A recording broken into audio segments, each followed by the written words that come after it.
पहले तमाम राजनीति दल अल्पसंख्यक दलित और पिछड़ों को साधने में लगे हैं। इसी क्रम में सुहेलदेव भारतीय समाजवादी पार्टी के राष्ट्रीय अध्यक्ष हैं। हमारे साथ ओम प्रकाश राजभर, आज वो भी एक संगोष्ठी का आयोजन कर रहे हैं। अल्पसंख्यक समाज को तमाम लोग साध रहे हैं, उसमें आप भी आज एक संगोष्ठी कर रहे हैं। अखिलेश यादव उधर पीडीए का हवाला देते हैं। क्यों इतना ज़रूरी हो गया इस समय ये समाज जो है वो सभी राजनीति लोगों के लिए? नहीं, हम तो हमेशा अनवरत अभियान चलाते रहते हैं। हम गुलामी छोड़ो, समाज जोड़ो। कल तक आप अंग्रेजों के गुलाम थे, आज नेताओं के गुलाम हो। जातियों से नेता पैदा कर लिए जाते हैं, उस नेता से जातियों का वोट दिला दिया जाता है, पार्टियां ले लेती हैं।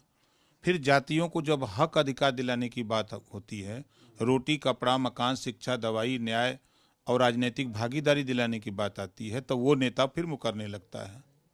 फिर सत्ता जब चुनाव आता है तो फिर वो नेता सामने आके खड़ा हो जाता है कि जी जाति का दुहाई देता है।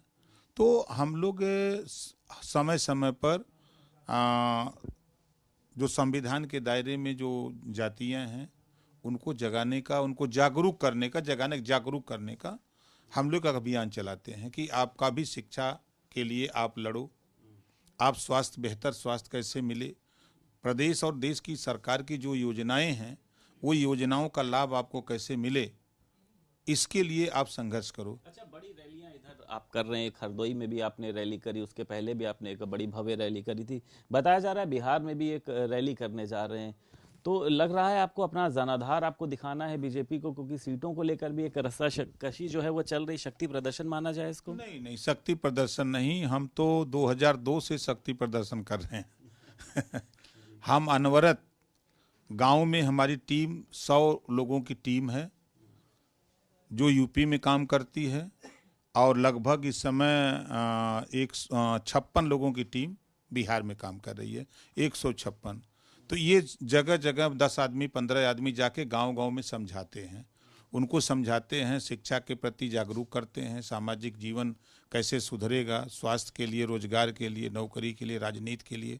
तो जब फिर वो समझा लेते हैं, 50 गांव, 60 गांव, 100 गांव समझा लेते हैं, तो उन 100 गांवों से लोगों को एक जगह जुटाते हैं। तो फिर मैं जाता हूं, तो मैं उनको समझाता हूं। तो जब चारों तरफ से लोग जुड़ते हैं तो उनको लगता है कि नहीं, हम लोग अलग अलग जो थे एक जगह नहीं हो पा रहे थे। तो उस तरह का हम अभियान अनवरत हम लगभग 21 साल से चला रहे हैं। लोकसभा सीटों को लेकर कुछ बातचीत चल रही है। आपको लग रहा है कि पार्टी कहीं पर मजबूत है? जिस तरीके से गाजीपुर, घोसी, चंदौली की बात चल रही है, क्या लगता है किन सीटों पर जो है आप लोग मजबूत हैं? अगर प्रत्याशी उतारते हैं तो वहां से चुनाव जीतेंगे? हमको तो उत्तर प्रदेश की 75 सीट में कहीं सीट मिल जाए, झांसी वाली मिल जाए, बांधा मिल जाए, चाहे आपके कैराना मिल जाए, चाहे मैनपुरी मिल जाए, चाहे हरदोई मिल जाए, कहीं उत्तर प्रदेश की कोई सीट मिल जाएगी, हम उसको जीत करके दिखाएंगे। अच्छा, ये बात लेकिन आपने घोसी में भी कही थी, लेकिन वहां पर तो ऐसा हुआ नहीं। देखिए, घोसी का चुनाव बाई इलेक्शन था, बसपा वहाँ चुनाव नहीं लड़ी। बसपा के वोट पर समाजवादियों ने धनबल का उपयोग करके उसके वोट को लगभग समझिए कि 50-55 हजार वोट उसका ले लिया। हम लोग उस उम्मीद पर नहीं थे। देखिए, हम लोग बाबा साहब डॉक्टर अम्बेडकर को मानते हैं, उनके संविधान को मानते हैं, संविधान के दायरे में काम करते हैं। आप बिहार जा रहे हैं रैली करने, नीतीश कुमार जब यहाँ पर आ रहे हैं तो वो लोग कह रहे हैं आप लोग उनको रैली नहीं करने दे रहे हैं, आप लोग घबरा गए हैं उनसे। कहाँ रैली नहीं करने दे? बनारस में उनकी रैली को करने के लिए स्थान नहीं दिया गया। उन्होंने कहा है कि योगी सरकार के निर्देश के चलते ऐसा हुआ है। भाई, जब स्थान तो सरकार के पास है, नहीं कि वो दे। वो तो आरोप यही लगा रहे हैं ना कि आप लोग जो हैं घबरा गए हैं, और प्रधानमंत्री का थोड़ी नहीं है बनारस, कोई भी रैली कर सकता है। भाई, वो स्थान जिसका है वो न परमिशन देगा। आपके नाम से जमीन है तो आप न लिख के देंगे कि रैली करने देने की अनुमति तो वो जमीन वाला न देगा कि सरकार देगी। वो यही कह रहे योगी। नहीं, वो झूठ बोल रहे हैं। वो सब अगर ये बात कह रहे हैं तो उनको खुद मालूम होना चाहिए कि जमीन जिसकी होती है वो लिख के देता है कि मुझे कोई आपत्ति नहीं है, हमारी जमीन पर फला पार्टी के लोग अपना कार्यक्रम कर सकते हैं। तो उसी आधार पर दरोगा रिपोर्ट लगा देता है, एसडीएम रिपोर्ट मंगा लेते हैं, मंगा करके उसको जो है अनुमति दे दी जाती है। अखिलेश यादव ये कह रहे हैं कि भारतीय जनता पार्टी की सिर्फ बातें हैं, सिर्फ जो नारा है वो विकास करना है, लेकिन असल में भारतीय जनता पार्टी जो है वो विनाश कर रही है लोगों का। देखिए, हम तो क्या कहें अखिलेश यादव जी को, वो चिराग तले अंधेरा, चिराग तले अंधेरा। अखिलेश जी का घर जो है आपके सैफई है ना, अखिलेश जी का घर सैफई है। और सैफई कल हमारी टीम गई थी, वहाँ एक कार्यक्रम लगा हुआ इटावा में। ये देखिए वो सैफई में रहने वाले, सैफई गांव रणबीरपुर है जो सैफई का एक पूर्वा है। 100 घर वहाँ बंजारा हैं। 97 घरों का ये फोटो आई है, 97 घरों का फोटो देखिए। और उनको उजाड़ने की तैयारी इस नाते हो रही है कि वो अखिलेश जी की हवेली के बगल में बसे हैं और सरकारी जमीन पर बसे हैं। अब वो बेचारे सरकारी आवास उनको लंबे समय से कई लोगों को मिला हुआ है और उनकी माली हालत आप इसको देख करके, इस चित्र को देख करके आप एहसास कर सकते हैं। जब वो अपने सैफई में रहने वाले लोगों को आवास नहीं दे सकते, उनको रास्ता नहीं दे सकते, तो वो प्रदेश की बात क्या करते हैं। अच्छा, अखिलेश यादव ने सदन में जिस तरीके की घटना हुई, उन्होंने कहा प्रधानमंत्री नरेंद्र मोदी का ड्रीम प्रोजेक्ट था ये, उसके बावजूद इस तरीके की घटना हो रही है। आप कैसे देखते हैं इस घटना को? एक बड़ी घटना थी। देखिए, ऐसी घटना नहीं होनी चाहिए, ऐसी घटना की हम निंदा करते हैं। जो लोग दोषी हैं उनके खिलाफ ऐसी कार्रवाई हो कि फिर दोबारा कोई साहस न जुटा पावे। और हम तो अखिलेश जी से कहेंगे कि आप रोहिणी आयोग का गठन हुआ है, उस पर क्यों नहीं बोलते हो? आप सामाजिक न्याय समिति की रिपोर्ट लागू करने के लिए क्यों नहीं बोलते हो? आप पीडीए की बात करते हो तो सामाजिक न्याय में पीडीए को हिस्सा दिलाने की बात है ना, रोहिणी आयोग में पीडीए को हिस्सा दिलाने की बात है ना। आप सच्चर कमेटी की बात क्यों नहीं करते हो? सच्चर कमेटी में जिन अल्पसंख्यक की बात करते हो, उन अल्पसंख्यक के लिए जो रिपोर्ट तैयार है उसको लागू करने की बात क्यों नहीं करते हो? रंगनाथ मिश्रा की जो कमेटी है जो मुसलमानों के संबंध में जांच पड़ताल की, उसको लागू करने की बात क्यों नहीं करते हो? आप बिना वजह संसद में बयान देने से क्या मतलब है? आप जो चीजें जिनसे समाज का लाभ हो, जो बड़ा तबका एक आपको वोट देता है मुसलमान, आप उसके उत्थान के लिए जो योजनाएं हैं उसको तो नहीं कर सोच रहे। पर तमाम तरीके के सवाल खड़े कर रहे हैं, कह रहे हैं कि अब बैलेट पेपर से चुनाव होना चाहिए। अच्छा, ये बताओ, मैनपुरी जीते तो फिर तो नहीं आवाज उठी। अभी आपने जिक्र किया घोसी जीते तो अब तक घोसी पर उन्होंने कभी कमेंट किया? जब वो खुद मुख्यमंत्री 5 साल थे ईवीएम के सहारे, ईवीएम से नहीं जीते थे 5 साल, तब तो उन्होंने ईवीएम को खराब नहीं बताया।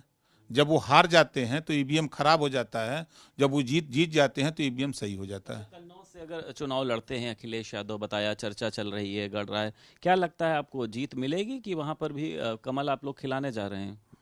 80 सीट जीतेंगे। ये भी तो वही ओवर कॉन्फिडेंस हो गया वाला। 80 सीट मतलब विपक्ष को कुछ मिलेगा ही नहीं यहाँ। कैसे मिलेगा बताओ, कैसे मिलेगा? अब आप कन्नौज की ही बात, अभी हमने बंजारा की, 1-1 लाख 80-80 90-90 हजार एक पार्लियामेंट में वोट है बंजारा का। आपने बंजारा को आवाज तक नहीं दिया, रास्ता नहीं दिया, तो क्यों वोट देगा अखिलेश जी को? क्यों वोट देगा बंजारा? क्यों देगा अर्कबंसी? क्यों देगा बहेलिया? क्यों देगा सपेरा? इनको क्यों वोट देगा? क्यों देगा वोट वहां जो है कश्यप, पाल प्रजापति वोट क्यों देगा? खाली आपके डर से भैंसे? आपके पास पैसा है तो पैसे के दम पर खरीद करके वोट लेंगे, यही काम करेंगे खाली? अरे उनके विषय में भी सोचो। इसी बात को मैं कह रहा हूं कि सामाजिक न्याय समिति अगर ये रिपोर्ट लागू होती तो बंजारा का भी बेटा, कश्यप का भी बेटा, पाल प्रजापति का बेटा, नाई गुण कुमार का बेटा, जुल्हा दुनिया अंसारी साईं दर्जी फकीर का भी बेटा, राजभर चौहान का भी बेटा, निषाद बिंद केवट मल्लाह का भी बेटा सिपाही बनता, दरोगा बनता, बाबू बनता, स्टोनो बनता। सीटों को लेकर लगातार रणनीति ये लोग तय कर रहे हैं। 19 दिसंबर को बैठक है और समाजवादी पार्टी, कांग्रेस, तमाम लोग मौजूद रहेंगे। तो लग रहा है बंटवारा हो पाएगा या उसके पहले जो है कुछ मामला गड़बड़ाएगा? पहले तो ये लोग तय करें कि हम बड़े कि तुम बड़े। अब अखिलेश जी कह रहे हैं कि कांग्रेस बी, भाजपा की बी टीम है, भाजपा कह रहे हैं कि Akhilesh ji Samajwadi party B team है। तो पहले ये दोनों टीम तो सही हो। अच्छा, मायावती का चल रहा है लगातार कि समाजवादी पार्टी चाहती है वो विपक्षी गठबंधन में आ जाए, तो आपको लगता है उससे आप लोगों को कुछ नुकसान होगा? कोई नुकसान नहीं है। मायावती जी को प्रधानमंत्री काहे नहीं घोषित कर देते ये लोग? मायावती जी को साथ लेना चाहते हैं तो मायावती जी को विपक्षी लोग क्यों नहीं प्रधानमंत्री घोषित कर देते? जितने लोग उनके गठबंधन में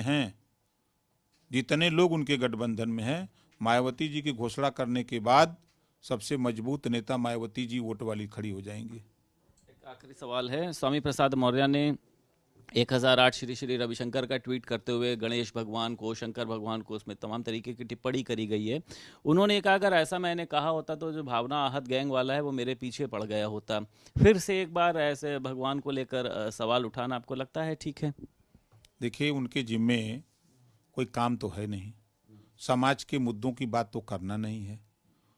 एक समान अनिवार्य फ्री शिक्षा पे बोल नहीं सकते। रोजगार परक शिक्षा देश में लागू हो, मोबाइल बनाना, लैपटॉप बनाना, फ्रिज बनाना, एसी बनाना, मोटरसाइकिल बनाना, इस तरह की तकनीकी शिक्षा लागू कराने की बात वो बोल नहीं सकते। देश में गरीबों का इलाज फ्री हो, इस पे वो बोल नहीं सकते।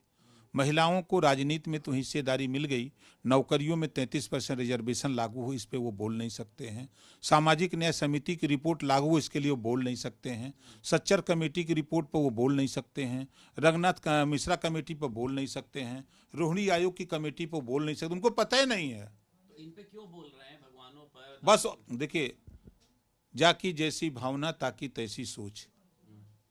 उनके दिमाग में ये बात अखिलेश जी ने बैठा दिया है कि तुम खाली भगवान के खिलाफ बोलो और बोल करके चर्चा में रहो कि नहीं स्वामी प्रसाद मौर्य जी भी कोई नेता बचे हुए हैं। अच्छा, मंत्रिमंडल विस्तार को लेकर चर्चाएं थी, हालांकि अब तो खरमास लगने वाला है, 1 महीने तक रहेगा, तो माना जाए मंत्रिमंडल और फिलहाल आपका जो मंत्री बनना है वो टल गया है? अभी ऐसी कोई जानकारी मुझे नहीं है। खरमास में तो कोई मांगलिक कार्यक्रम होते भी नहीं है? बहुत कार्यक्रम होते हैं खरवास में, बड़ी शादियां होती हैं। अच्छा, इस्लाम की शादियां होती हैं, बौद्ध धर्म के लोग शादियां करते हैं। बीजेपी कोई काम, मांगलिक काम जो है खास तौर से सीएम योगी करते नहीं है खरमास में। हो सकता है, सबकी अलग अलग सोच है। आपकी दिल्ली में कुछ मुलाकात थी? नहीं, हमारी किसी से कोई मुलाकात नहीं। क्या लग रहा है? विस्तार होगा तो होगा। बहुत शुक्रिया बात करने के लिए। हमारे साथ ओम प्रकाश राजभर मौजूद थे। साफ तौर पर उनका कहना यह है कि समाजवादी पार्टी के नेताओं को भगवान के ऊपर इस तरीके की टिप्पणी से बचना चाहिए और जब भी मंत्रिमंडल विस्तार होगा मैं उसमें मंत्री जरूर बनाया जाऊंगा। लखनऊ से वीडियो जर्नलिस्ट निखिल कुमार के साथ संदीप खेर, भारत समाचार।